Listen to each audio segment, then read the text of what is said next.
Добар ден, почитувани ученици. Јас сум Давкова Маја, наставник по природни науки.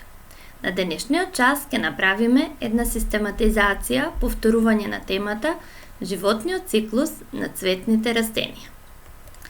Целите на денешниот час се да препознаваме дека цветните растенија имаат животен циклус кој го вклучува процесот на опрашување, оплодување, создавање на семето, неговото расејување и рдење.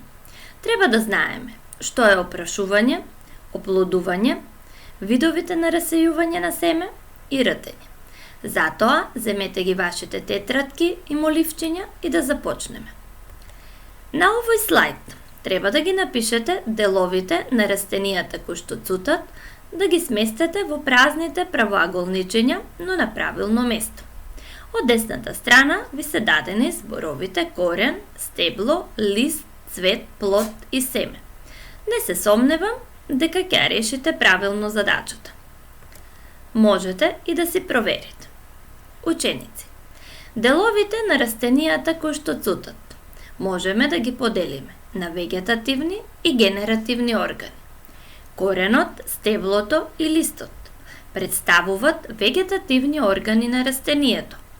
Тие ги извршуваат основните животни функции на растенијето и без нив растенијето не би можело да живее.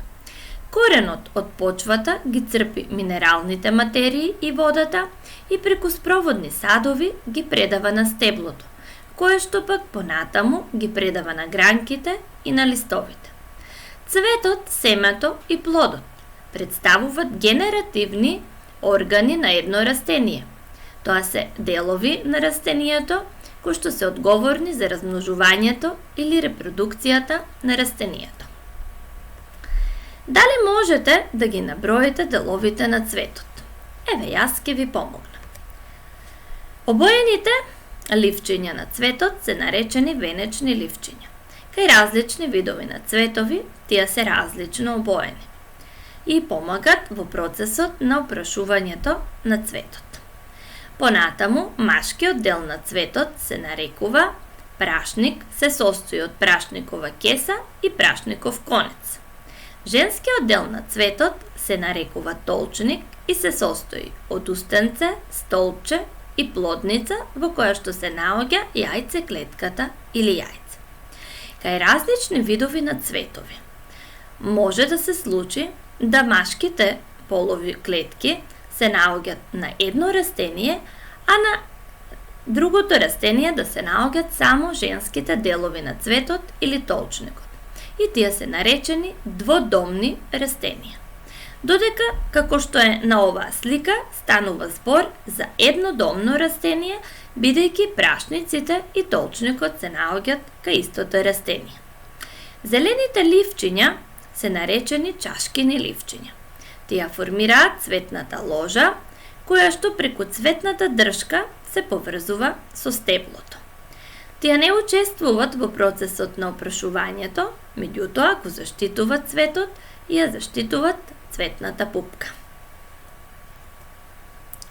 Различните цветови, ученици, имаат различна боја. Некои имаат мирис, кој што може да биде пријатен или непријатен. Некои имаат сладка течност, наречена нектар. И сите тие ги привлекуваат птиците или различните видови на инсекти да дојдат и да го извршат процесот на опрашувањето. Што представува опрашувањето? Кога ќе созреет прашниковите кеси, тие пукаат и од нив се разнесува поленот. Доколку поленот од прашникот падне на устенцето на толчникот од ист вид на растение, односно истото растение, станува збор за само опрашување. Доколку пак поленот од едно растение падне на толчникот на друго растение, од ист вид, станува збор за вкрстено опрашување. Вкрстено опрашување многу често прави и човекот во оранжериите, создавајќи многу интересни шарени цветови. Но опрашувањето може да се изврши со помош на ветер, со помош на инсекти, со помош на вода.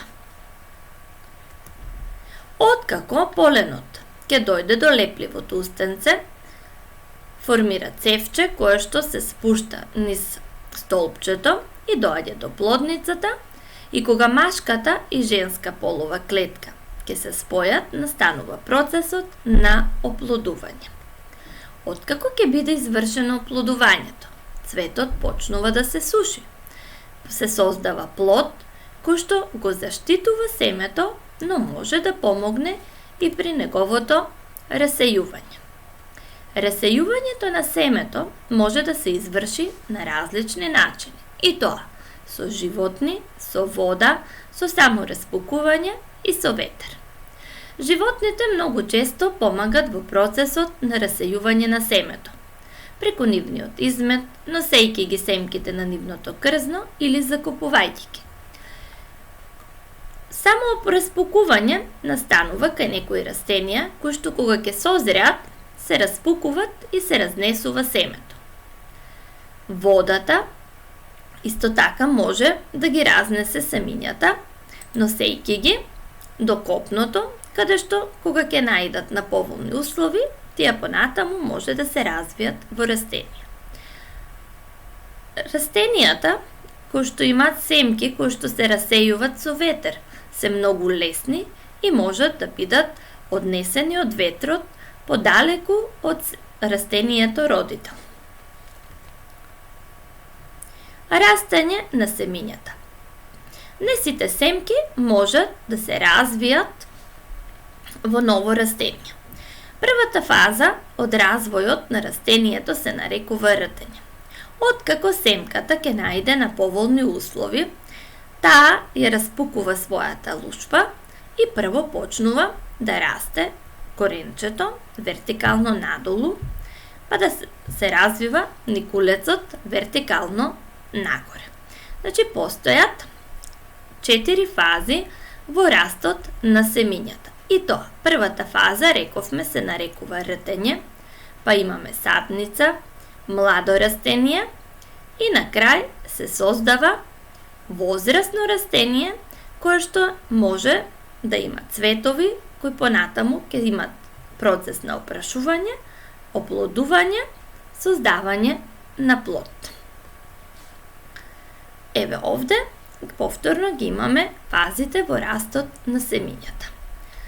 Ученици, плодовите понатаму имаат семчиња и циклусот може да почне.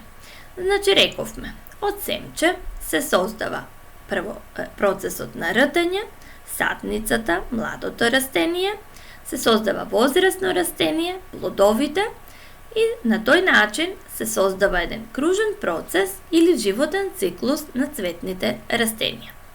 Растението го започнува животот како семе.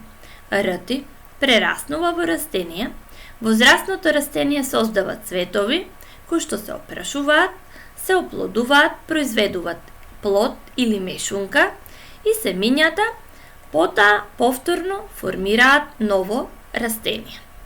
Постојат сличности и разлики меѓу животниот циклус на растенијата, кој што вие имате за задача да направите едно истражување за различни животни циклуси на растенијата и тоа да го запишете во вашите тетрадки. Ученици, кај некои животни циклуси на растенијата имаме растенија кои што се едногодишни и откако ќе заврши животниот циклус, растението умира. Меѓутоа, имаме повеќе годишни растенија кои што повторно ќе никнат и наредната година. Ваше е да направите едно истражување и да ги споредите различните животни циклуси на растенијата. Сега да провериме што научивме денес. Обидете се да ги одговорите прашањата. Доколку внимателно сте ја слушале презентацијата, би можеле и сами да ги одговорите точно овие прашања. Кои се вегетативни делови на едно растение? Кои се генеративни делови на едно растение? Со што цветовите ги привлекуваат инсектите? Наведете ги начините на расејување на семињата. Како се нарекува спојувањето на машката и женската полова клетка? Кои се двата процеси со кои се размножуваат растенијата? Објаснете ги фазите во животниот циклус на растенијата што цутат. Какви услови се потребни за семето да расте. Ви благодарам за вниманието.